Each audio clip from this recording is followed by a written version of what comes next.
Hello, everybody. This is Chandni Mahajan from Celestial Energies, your life coach, relationship expert, numerologist, and tarot card reader, and so on and so on. Today, on the eve of Janmashtami, I am here to give you the angelic message from Lord Krishna.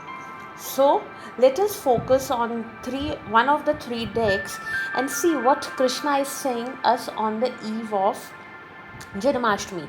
As we all know, Janmashtami is a festival celebrated with great pomp and show in our country in Hindu religion because of the birth of Lord Krishna.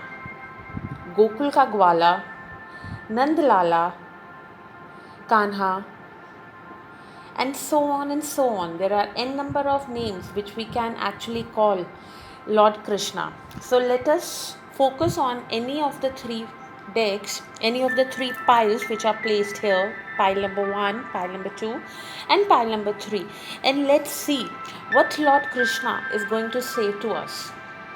We'll be focusing 15 seconds.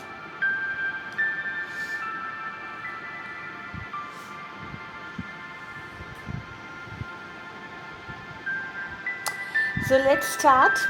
The people, those who have chosen pile number 1, what Krishna is going to say to them. Krishna is giving them two messages. One is calm meditation and wisdom. Calm meditation and wisdom, as the card suggests, says that by being calm and in a meditative mode, we can achieve n number of things. By meditating, we can control our mind, brain, and we can even control our emotions and anxiety.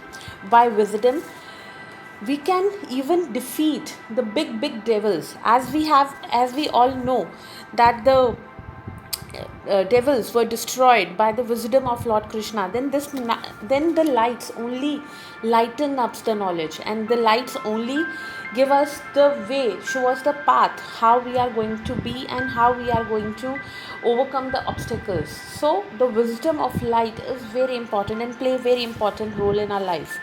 Similarly, when we are into meditation and we are having wisdom, that is a plus point. So people, those who have chosen pile number 1, Krishna have to say that meditate and just use your wisdom to achieve any of the targets. If I see towards the angelic cards or the message from the angels, I see again it's so coincidentally, yoga and exercises are essential to your well-being, peace of mind, and spiritual growth. And right now, so that means that lots of meditation, lots of peace, lots of yoga, lots of uh, anxiety control is to be adopted by the people, those who have chosen pile number 1. If I talk about the pile number 2, it is self-control. The what Krishna have to say is self-control and individuality. So under self-control, what is actually self-control and what is individuality? If we talk about self-control, means how we are going to have a sense of control, how we are actually going to control ourselves, how we are actually going to stop ourselves from doing what we actually want, how we can learn to be more patient, how we can be less impulsive. So this is sense of control, how we can actually control our well-beings, how actually we can control our unhealthy lifestyle, how we can actually control our distorted mind or a destructive mind. Individuality, when individuality comes, it's a card of Lord Hanuman in the deck of Krishna cards. Individuality says that work on your individuality. You individually are strong enough. You don't need anybody to help you. If you are thinking that I don't have anybody to support me, I'm alone in this life, I'm alone in this universe, nobody is supporting me, then there is no way out that you are actually going to succeed. You have to trust yourself completely. You have to be by yourself completely. You have to basically make yourself so complete and so sufficient that you actually don't require anybody. So this is the card of self-control and individuality, which these two cards are saying to you. So let's see what angel cards are saying. Here, I am the angel of marriage and assisting you right now. So, if somebody who is thinking that there is nobody, if I can correlate these cards, if there is somebody who is thinking that there is nobody um, who I can take along with me to the prospects family or for the meetings further, because I'm an individual personality or I don't have a base from behind or a background, a strong background behind.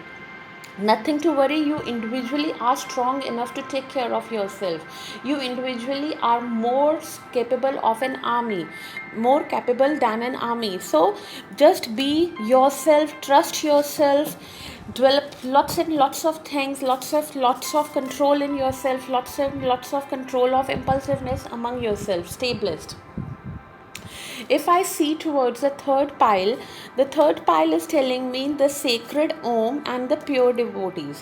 What is the sacred Om and the pure devotees? If I talk about sacred Om and pure devotees, somewhere somehow are resonating towards how a pure devotee can actually achieve so many things in the life which normal people cannot. So, I am the fresh taste of water, the light of the sun and the moon. I am sacred syllable Om in the Vedic mantras. I am the one. Om is saying, the sacred Om is saying that I am the one with which all the Vedic mantra are standing, with which all the Vedic mantra are starting, with which all the meditations are being done, with which all the things have been done or are being controlled for. So this is the sacred Om, what it is telling. So if we talk about the pure devotees is somewhere somehow symbolizing or signing towards the how pure your bhakti could be, how pure your prayers could be, how pure your self could be to get someone to make any god happy. So the pure devotees are the one who are actually going to achieve this month. And the angel card for these people will be, the timing is right now for the new venture, a happy outcome follows your positive expectations. If now we are talking about resonating of pure devotees, sacred Om and Isabel's angel card, so it is all telling us that only pure devotees, the people with the clear heart, clear mind, and the people those who are very straightforward and do not have any kind of a corruption in their mind, are actually going to achieve this world. They are working too hard towards the sacred Om. They are meditating towards the crown chakra. They are meditating to the third eye. So they are actually going to achieve this month. So this is the Krishna messages, and this is the right time for a new venture. If you are actually going to start for a new venture, there is a positive outcome or a positive expectations, so definitely this is the time for you to begin the things. Thank you all. This is Chandni Mahajan from Celestial Energies. If any one of you want me to do any pickup card reading, do mention it in the feedback section or the comment section. I'll be getting back immediately. And stay blessed, stay safe. If you actually like my video, please like, share and subscribe my channel Celestial Energies. Thank you. God bless.